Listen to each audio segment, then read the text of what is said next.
Magandang araw po, welcome po sa aking channel, Love9 TV. Patalasasan po, meron po ba kayong mga properties na napapabayaan or non-performing assets? Plan nyo ibenta, pero wala kayong oras sa pagbenta nito. Kung ito'y pagkakatiwala nyo po sa amin, tawag lang po kayo sa aking numero, usap po tayo, gawin ko po ng video for free. Yes, libre po, wala po kayong babayaran. Tutulungan pa namin kayong mabenta ang inyong property. Kami na po bala sa marketing, sa boosting or paid ads. Even sa tripping, hindi na po kayo mapapagod sa pag-entertain ng mga buyers. Kami na po bala sa lahat. Tawag lang po kayo. Nandito po tayo ngayon sa Nasugbu, Batangas kung saan meron po tayong bagong video presentation. Isang residential farm property na may overlooking view. Ito po'y titulado, buhay po ang may-ari. Kaya wala po kayong magiging problema sa documentation o sa transfer ng title. Napakatahimik po ng lugar, sariwa ang hangin, at malamig po ang klima. Ito po ay along main road na two-way cemented barangay road. Sa loob po itong property ay meron pong 5 structure. Ito pong main house o rest house. Then meron pong mga guest house, warehouse, at caretaker's house. Meron din pong game farm, pero wala na pong mga manok. Pero usable naman po yung mga bahay ng manok. At sa dulo po nitong property ay meron pong ilat o dry creek. Ito pong rest house ay sa baba lang natin mapapasok gawa ng hindi po available yung susi para mabuksan yung mga kwarto. Pero babalikan po natin ito para may present ko sa inyo itong buong rest house. So ngayon po, pasensya nyo na kung hanggang dito lang tayo muna sa baba nito. Ito po ay well-maintained kaya wala na rin kayong ipapagawa dito.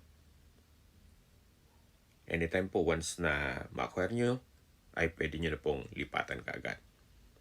Ito po yung ground floor, kung saan ito'y open concept lang, walang partitions. Meron po itong mga glass walls, naka-tile flooring, maayos ang pintura ng ceiling at wall. At tungkol naman po sa mga furnishings o mga kagamitan, siguro pag-usapan nyo na lang ni owner. Ito pong property ay pwede nyo pong gawing events place. Ito pong building ay pwede nyo gawing receiving area. Then sa likod po napakalawak pa po ng area. Kaya po nang sabi ko sa inyo kanina, may lot area po ito na 2 hectares or 20,000 square meters. Patag na patag po ang lupa, kaya usable po lahat. Wala pong masasayang. At ang gandaan pa po dito, ito po ay may overlooking view. Bayan ng Nasugbu. Yan po yung driveway na papunta sa unang gate. Meron pong secondary gate dun sa kabilang side naman. At mula po dito, meron pong open field. Medyo slope lang ng konti, then patag ulit. Meron pong concrete stairs pababa nito, pero ilang steps lang naman po yan. So yan po yung open field na kung saan meron po itong 3 cabanas. Ito po yung tinutukoy ko na pwede pong lagyan ng events place, then lagyan ng swimming pool, then yan po yung caretaker's house na may covered car garage. So mula po dito sa gitang parte ng property, yan po, tunghayan po, napakaganda, napakaaliwalas. At dito naman po yung game farm. Wala na pong mga manok dyan ngayon, pero usable naman po ang farm facilities. So dito na po yung driveway mula dito sa open field. Then diretso na po yan. Ito pong side na to ay yung concrete fence o perimeter fence. Ito pong driveway ay konkreto din po. So yan po yung game farm.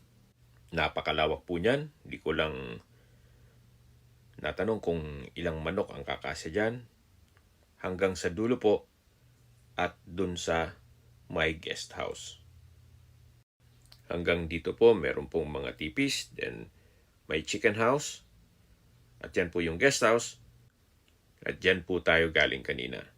Then next po dyan ay yung open field with cabanas, at matataw natin yung rest house.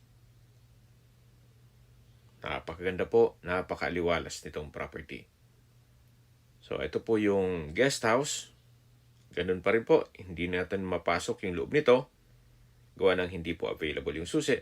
Pero meron po itong view deck. Mamaya po akyat tayo. So meron po itong 360 degrees view. May glass walls and windows na may security grill. Itong main door ay meron pong aluminum screen door. May wall lamp sa paligid nito. At naka-tile flooring na rin po yan.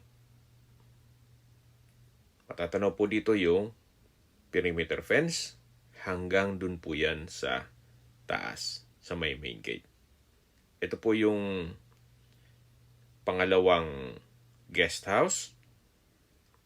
Then, yan po yung warehouse at yung chicken house. Meron din pong covered car park o garahe. Hanggang dito po yung driveway. Napakalawak pa po hanggang sa dulo yan, na kung saan meron pong dry creek o ilat. Ito pong guest house ay maayos na maayos pa, well-maintained. Ganun din po itong pangalawang guest house. Habang naglilibot po tayo at pinagmamasdan niyo po itong buong farm property, pag-usapan na natin ang distance, location at travel time. Mula po sa Provincial Highway, napakalapit lang po nito. 4 kilometers lang po ang distance at ang travel time is 7 minutes. Kaya accessible din po ito ng public transportation. Mula naman po sa bayan ng Nasugbo, ang distance is 10 kilometers at ang travel time is 18 minutes. Kompleto na po doon gaya ng public market, groceries, convenience store, remittance center, banks, schools, church, at hospital. Yan po yung lagi kong binabanggit sa aking video na dapat yung i-consider sa paghanap ng property, yung meron pong malapit na hospital. Hindi ko naman po sinasabing sakitin kayo. Yan naman po for emergency purpose lang naman. At malapit din po ito sa mga beach resort dito sa Nasugbo. Ang distance is 12 kilometers at ang travel time is 20 minutes. Mula naman po sa Welcome Arc ng Nasugbo, ang distance is 28.2 kilometers at ang travel time is 34 minutes. Mula naman po sa Twin Lakes, ang distance is 32.3 kilometers at ang travel time is 40 minutes. Mula naman po sa Tagaytay Rotonda, ang distance is 41.1 kilometers at ang travel time is 1 hour and 10 minutes. Mula naman po sa Calac Silang Interchange, ang distance is 62.1 kilometers at ang travel time is 1 hour and 20 minutes. Kung manggagaling naman po sa Manila o sa airport, ang distance is 108.9 kilometers at travel time is 2 hours and 23 minutes. So ito po ulit yung driveway at babalik po tayo dito sa harapan ng bahay o rest house. Meron pong maliit na kubo at open lanay. Then sa dulo po ay yung main gate. Sa mga nag-skip po ng video, summarize ko lang po, itong property ay nasa Nasugbo, Batangas. May lot area po ito na 20,000 square meters o 2 hectares. Ito po titulado. Buhay po ang may-ari, kaya wala po kayong maging problema sa documentation o sa transfer ng title. Along two-way cemented barangay road at may access na rin po dito ng tubig, kuryente at internet provider. Okay, sa presyo na po tayo. Binebenta po ito ni owner sa halagang 3,000 pesos per square meter. Kung may mga katanungan po kayo, tawag lang po kayo sa aking numero. At sa mga kababayan naman natin na sa ibang bansa, meron po akong WhatsApp, Viber at Telegram. Same number lang po, 0917-316-3399. Sa mga nagtatanong naman po ng aming Facebook, meron po aming Facebook page na Nov9TV at Facebook Real Video. Meron din pong TikTok at Instagram. May ibang YouTube channel po kami, the Nov9TV channel, Nov9TV Listings, Nov9 TV on the spot, Nov9 TV updates, at Nov9 TV house rental. Sana po naibigyan nyo ang video presentation. Paki-like and subscribe na lang po sa aking channel para ma-update din po kayo sa aking future listings. Kung sakali po hanap nyo yung mas malaking sukat ng lupa, meron din po kami ibang listings na pwede nyong pagpilian. Huwag po kayong mag-atubiling tumawag sa amin.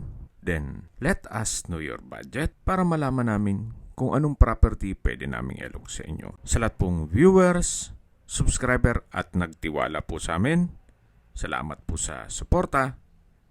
Ingat po kayo lagi at yung pamilya. Maraming salamat po.